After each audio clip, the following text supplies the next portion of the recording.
여러분 안녕하십니까? 골든 리걸 마인드의 지엘입니다.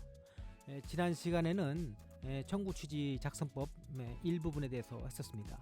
그래서 일반적인 내용으로 청구 취지에서 그 돈의 성격을 밝히지 않고 금 얼마 및 이에 대한 언제부터 언제까지의 연 몇 프로의 비율에 대한 돈을 지급하라, 이런 식으로 작성한다고 했었습니다. 그리고 그와 비교되는 것으로 가사소송에서는 돈의 성격을 밝힌다고 했었죠. 예를 들면 재산분할할 경우에 재산분할로서 금 4천만원 및 이에 대한 얼마의 비율의 돈을 지급하라. 그 다음에 위자료일 경우에도 마찬가지로 위자료로서 돈 얼마를 지급하라, 이런 식으로 작성한다고 했었습니다. 그래서 근데 우리 이 사건의 경우에는 대여금이고 일반적인 그런 사건이기 때문에 돈의 성격을 밝히지 않고 무색투명하게 무색무취하게 금 얼마 및 이에 대한 언제부터 언제까지 얼마의 비율에 대한 돈을 지급하라, 이런 식으로 작성한다고 말씀드렸었습니다. 그래서 그 전에 예시는 청구 취지의 그 별도의 이자 약정이 없을 때 작성하는 청구 취지 예시였던 것입니다. 근데 여기를 보면 12%라는 이자가 되어 있죠. 그 이자 약정이 어디에서 나온 것인지, 왜 그런 것들이 나왔는지 그 근거 규정을 알아둘 필요가 있어서 이번 시간에는 그 근거 규정을 말씀을 드리고, 그 다음에 상인 간의 거래에 있어서는 그 일반인들하고 거래하고 좀 다르게 좀 다른 이자 약정에 관한 다른 규정이 있습니다. 그래서 그 비교되는 그 설명도 같이 드리도록 하겠습니다. 그래서 위 이자 그 12%는 소송 촉진 등에 관한 특례법이라는 법이 있는데, 그 법 제3조 1항에서 정하고 있는 이자입니다. 그래서 별도의 이자 약정이 없다면 위 12% 이자를 소장 부본 송달 다음 날부터 다 갚는 날까지 청구하면 됩니다. 한번 살펴보도록 하겠습니다. 소송 촉진 등에 관한 특례법을 보면 제3조 1항에 이렇게 나와 있습니다. 금전 채무의 전부 또는 일부의 이행을 명하는 판결, 심판을 포함한다라고 되어 있죠. 명하는 판결을 선고할 경우에 금전 채무 불이행으로 인한 손해배상액 산정의 기준이 되는 법정이율은 그 금전 채무의 이행을 구하는 소장 또는 이에 준하는 서면이 채무자에게 송달된 날의 다음 날부터는 연 100분의 40 이내의 범위에서 은행법에 따른 은행이 적용하는 연체 금리 등 경제 여건을 고려하여 대통령령으로 정하는 이율에 따른다 라고 되어 있습니다. 여기 이 법을 보면 100분의 40 범위 내에서만 규정이 되어 있죠. 그래서 100분의 40 범위 내에서 정하는 이율에 따른다라고 되어 있고, 그러면 100분의 40 범위 내에서 과연 구체적으로 몇 프로의 이율로 할 것인지는 이 하위 법령인 대통령령으로 규정해 놓았습니다. 그래서 그 규정도 한번 같이 살펴볼 필요가 있는데요. 그 규정이 정확한 이름은 대통령령의 그 정확한 이름은 소송 촉진 등에 관한 특례법 제3조 제1항 본문의 법정 이율에 관한 규정이라는 대통령령입니다. 여기 이 영을 보면 소송 촉진 등에 관한 특례법 제3조 제1항 본문에서 대통령령으로 정하는 이율이란 100분의 11을 말한다, 이렇게 나와 있습니다. 이 규정을 구체적으로 왜 말씀을 자꾸 드리냐면, 이 100분의 12라고 되어 있지만 이것도 사실은 또 언제 또 변경이 될지 모릅니다. 예전에는 이 20% 그 100분의 20이었습니다. 그러다가 100분의 15로 변경되었었고 현재 100분의 12가 되었습니다. 그래서 이거는 나중에 언제 또 개정이 돼서 변동될 수가 있기 때문에 이 근거 규정들은 알아둘 필요가 있습니다. 그래서 이 이자 약정이 없을 때는 이와 같이 그 법정이자 100분의 12를 소장 부분 송달 다음 날부터 다 갚는 날까지 청구한다는 것입니다. 그래서 청구 취지에다가 그 내용을 기재하도록 했던 것이고, 그와 같이 했기 때문에 그 전에 직전 시간에 했던 그 내용에 100분의 10이라는 그런 이율이 들어갔던 것이죠.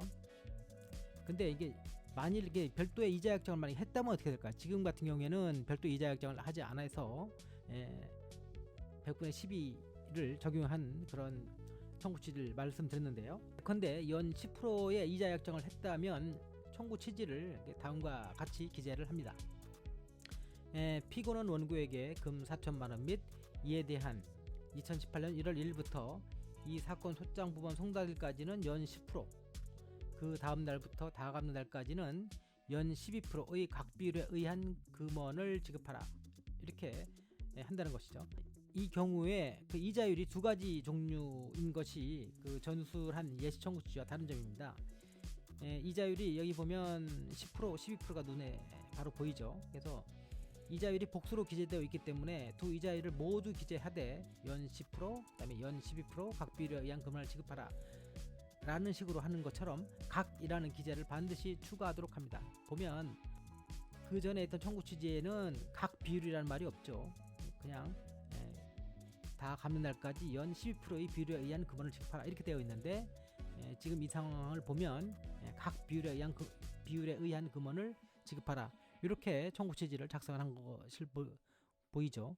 왜냐하면 그 전에 했던 것은 비율이 12% 하나니까 복수가 아니니까 각자를 붙일 수가 없었던 것이고, 지금 같은 경우는 연 10%와 연 12% 비율이 두 개이기 때문에 각자를 붙여서, 비율 앞에 각자를 붙여서 각비율에 의한 금원을 지급하라 라고 반드시 추가해서 기재를 해야 한다는 것입니다. 근데 여기를 보면 2018년 1월 1일 이게 나오는데, 이게 뭐냐면 원고가 피고에게 대회해준 날의 다음 날일, 즉 이 길입니다. 그래서 이자 발생 최초일을 말하는 것인데요.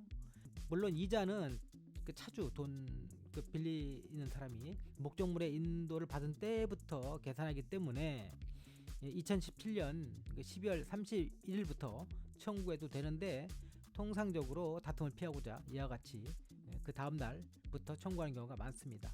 지금 이 예시사안을 좀 설명드리면, 이 예시사안은 2017년 12월 31일 돈을 빌려서 연 10%의 비율에 의한 돈을 4천만 원 빌리는 그런 예시를 설명드리고 있는 것입니다. 그래서 원래는 그냥 12월 30일 그날 빌린 날, 그날부터 이자를 청구해도 되긴 하지만 보통 다툼이 있고 하니까 그거 피하기 위해서 하루 정도 약간 손해를 보더라도 그 다음 날부터 청구하는 경우가 일반적이라는 것입니다. 그래서 그렇게 이제 말씀드렸던 것이고, 이와 같이 그 대여금 청구 소송은 보통 금전 소비자차 계약의 형태를 띠게 됩니다.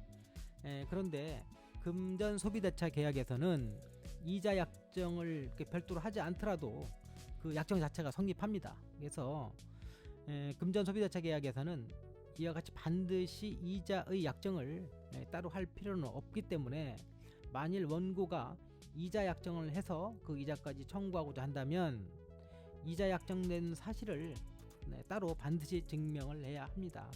이 부분은 나중에 이제 그 청구 원인 부분을 설명드릴 때 청구 원인에 보면 요건 사실을 기재하게 되어 있는데, 그 요건 사실의 내용 속에 들어가는 것입니다. 그래서 구체적으로 그 요건 사실이 무엇인지, 청구 원인에 들어가는 요건 사실이 무엇인지는 사건 그 종류별로 다 따로따로 정해져가 있습니다. 그래서 그걸 다 설명드릴 수는 없고, 어쨌든 대여금에 있어서의 그 요건 사실은 무엇인지 하는 부분은 청구 원인 부분을 설명드릴 때 같이 말씀을 드리도록 하겠습니다.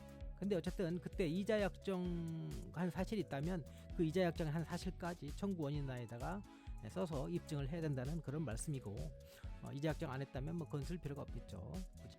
그런데 그 상인간에 대해서는 별도의 특별 규정이 있습니다. 그래서 이게 상인의 경우는 별도 이자 약정이 없다고 하더라도 그 상법에서 그 정해서 상인이 그 영업에 관한 금전을 대여한 경우에는 연 6%의 법정 이자를 청구할 수가 있는데요.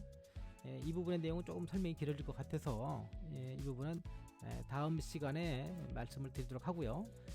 그리고 이와 관련된 또 판례가 하나 있어서 판례 설명도 요지를 설명드리고, 또 이제 판례 원문도 같이 설명을 드리도록 하겠습니다. 그래서 오늘은 여기까지만 하겠는데요. 오늘도 들어주셔서 정말 감사합니다. 근데 이거 간혹 이제 그 구독을 유료로 생각하시는 분이 있는 것 같아서 말씀드리는데요. 구독은 평생 무료입니다. 그래서 구독 버튼 눌러주셔서 이 영상 제작하는데 도움이 될 수 있도록, 힘이 될 수 있도록 좀 해주시고요. 좋아요도 눌러주셨으면 감사하겠습니다. 그래서 구독과 좋아요 눌러주시기를 다시 한번 부탁드리고요.